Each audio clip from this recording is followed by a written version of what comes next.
Pour augmenter sa capacité respiratoire, il faut maîtriser son souffle, c'est-à-dire tous les muscles engagés dans le processus respiratoire, notamment le diaphragme, les muscles intercostaux, les abdominaux, etc. Et donc je vous propose un exercice en 2 volets. Pour le premier volet, il suffit d'un verre d'eau, une paille et un chronomètre. Et l'idée, ça va être de souffler dans la paille pour faire des bulles de façon continue, sans interruption. Et bien sûr, de durer le plus longtemps possible. Donc je prends ma respiration sans me tendre, sans prendre trop d'air, sans chercher trop la performance, sinon ça va tout de suite bloquer. Et je souffle dans le verre. Lorsque je souffle dans la paille, j'essaye de relâcher tout mon corps, excepté la bouche qui est légèrement contractée pour que le souffle ne parte pas d'un coup, et la tonicité du diaphragme qui permet l'assise du souffle. Si mon diaphragme est totalement relâché, le souffle se relâche lui aussi complètement et on est incapable de tenir sur la longueur. Plus que la performance, je cherche la relaxation et le plaisir. Durant toute la durée de l'exercice, j'essaye de relâcher mon mental. En même temps que je souffle dans la paille, mon corps et mon mental se détendent. C'est comme si la seringue d'un produit anesthésiant se diffusait dans tout mon être. Au fur et à mesure que le temps s'écoule, je sens que j'ai besoin de la contraction de mes abdominaux et des muscles intercostaux pour pouvoir expulser l'air résiduel. Je dois faire face aussi au stress de l'air qui commence à manquer. Et donc c'est là où il y a une partie mentale dans cet exercice qui est importante.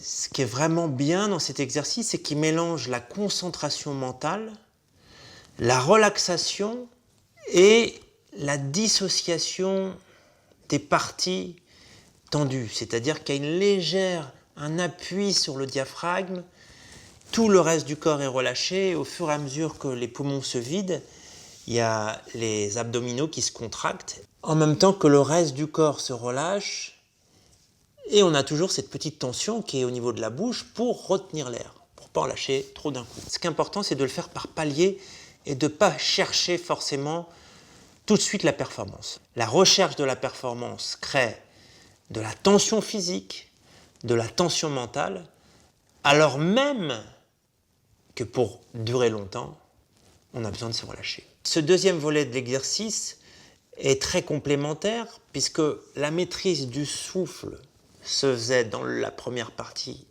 par la bouche, alors que là, ça va se faire par le nez puisque je vais faire sortir l'air par le nez. Et donc, il va s'agir seulement de faire un son que je vais faire durer le plus longtemps possible. Bien sûr, il va falloir que je trouve la tonalité de ce son. Parce que peut-être que s'il est trop bas, ça va dépenser trop d'air. Comment faire pour économiser mon air et à la fois faire un son qui ne s'interrompt pas? Ne pas trop chercher la performance, faire en fonction de son niveau et faire par palier, augmenter petit à petit. Pour faire ce son, j'inspire.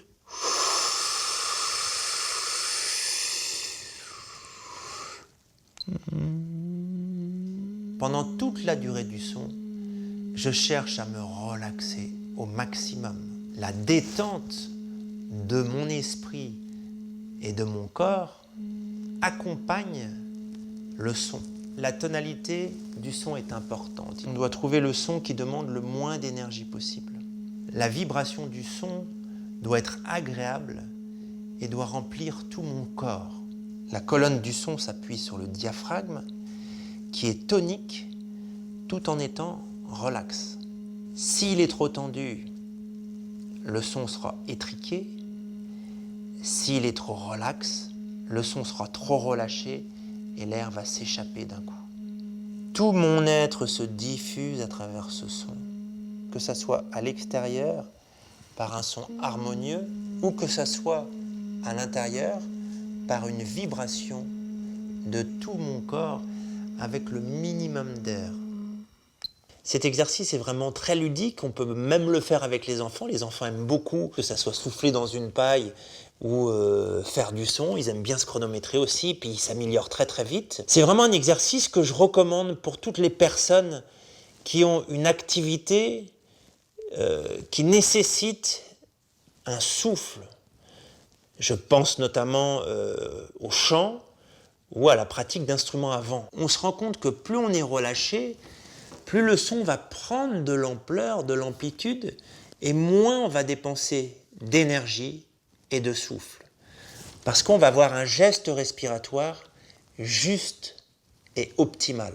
Sur ce chemin de la maîtrise du souffle, eh bien, je vous souhaite bon courage, amusez-vous bien et à très bientôt.